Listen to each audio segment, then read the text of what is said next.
Quarantine, day something. Decided that I really want something different. Got some lamb sausage. I think I'm going to do something a little North African, sort of a tagine inspired thing. I don't have a tagine, but we'll go from there. Let's get started. I speed soaked these garbanzo beans. Garbanzos, a good healthy pinch of kosher salt, a bay leaf, and hot water. Doesn't have to be boiling, but hot enough for green tea. After that, go ahead and cook them in your favorite stock.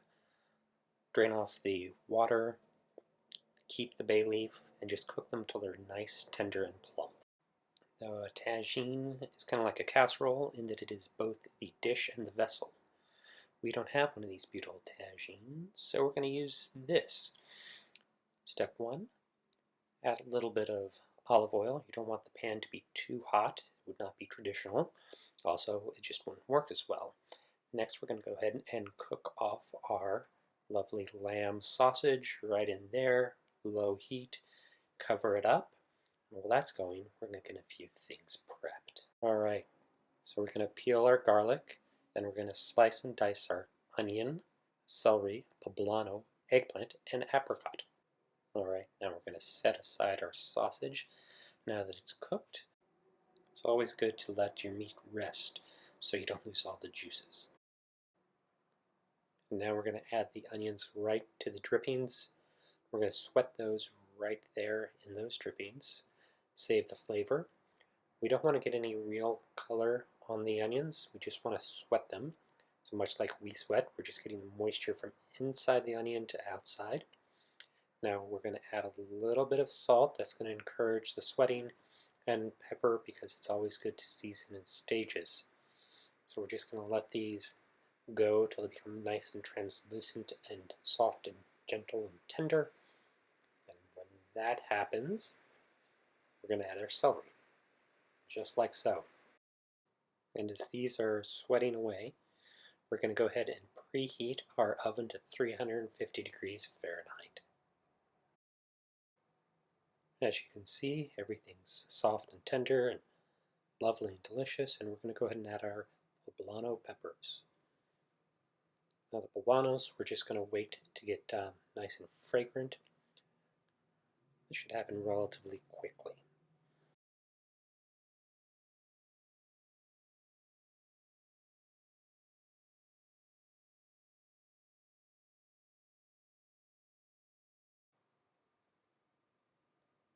And now, for your friend and mine, the garlic.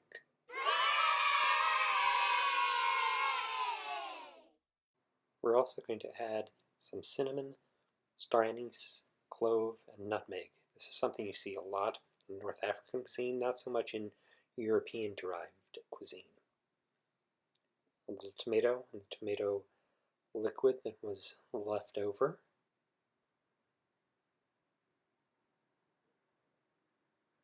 Go ahead and add a nice little stirry stir, just like so.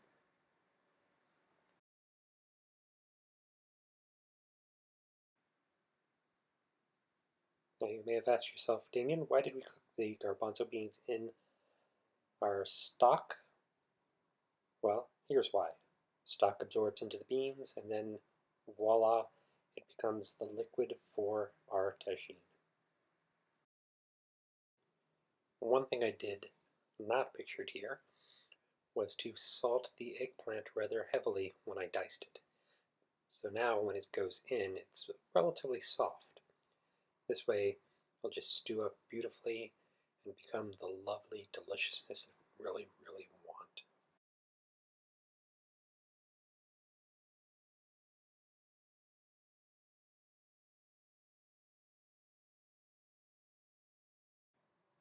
Alright, so you're going to want to slice and then tuck in the lamb sausage so that it gives up its beautiful, glorious flavor to the rest of those lovely, lovely vegetables.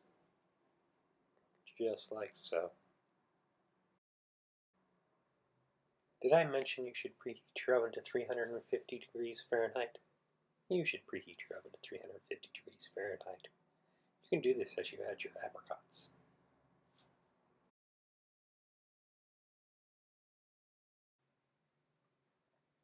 Now that your oven is nice and preheated, you can clap on that lid and chuck this whole bad boy into the oven for about 25 or 30 minutes.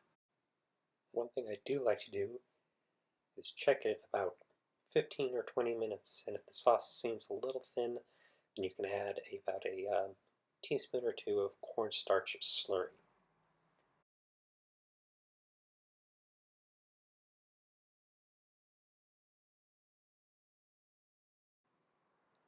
Alright, well I guess it's time to see how things look. And now for the big reveal.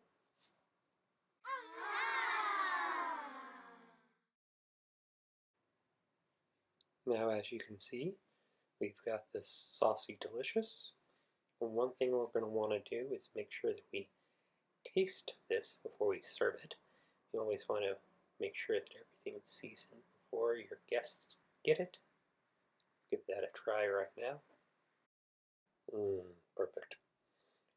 Now I've got some Roma gnocchi here. I always serve my tagine with a little bit of starch of some variety. You can do rice, you can do couscous. It's really kind of up to you. I also enjoy a little bit of fruity red wine. Something not too tannic. Naturally, I've chosen a Zinfandel. I mean, what do I look like? Some sort of primitivo?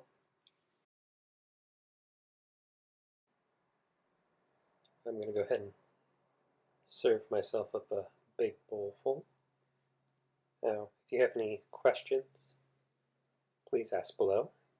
Don't forget to like, comment, and subscribe. Thank you very much for joining, and I'll see you next time.